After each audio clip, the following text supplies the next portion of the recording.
నమస్తే అండి అందరికీ. నేను పద్మావతి, మీకు తెలుసు అందరికీ. నా జన్మస్థలం వచ్చి ఖమ్మం జిల్లా, ఖమ్మం టౌను. అక్కడ ఉన్నంతకాలం కూడా నేను చాలా మార్పులు చూశాను. రాజకీయ చైతన్యం ఎక్కువగా ఉండే ఖమ్మం జిల్లా నుంచి ఎందరో మహానుభావులు ఈ రాష్ట్రం నాయకులుగా ఎదిగారు, మనకి ఇప్పటికీ ఉన్నారు. అయితే ఈసారి పట్టభద్రుల నియోజకవర్గం నుంచి తీన్మార్ మల్లన్న గారు నిలబడుతున్నారు.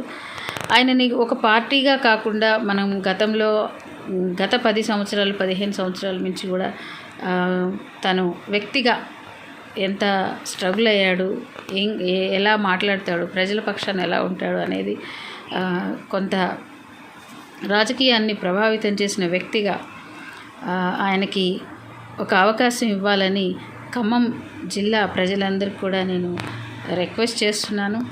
ఎందుకంటే నీవైతే ఏం చేస్తావు, నువ్వు ఆ స్థానంలో ఏంటే ఏం చేస్తావు అని అడిగే ప్రతి ఒక్కరికి ఆయన రైట్ టు రీకాల్ అనే ఒక అద్భుతమైనటువంటి పాయింట్ ద్వారా మన అందరి ముందుకు వచ్చాడు. అతన్ని గెలిపించుకుంటే మేధావుల సభలో అందరికీ ఉపయోగపడే వ్యక్తిగా ఉంటాడని నేను ఆశాభావం వ్యక్తం చేస్తున్నాను.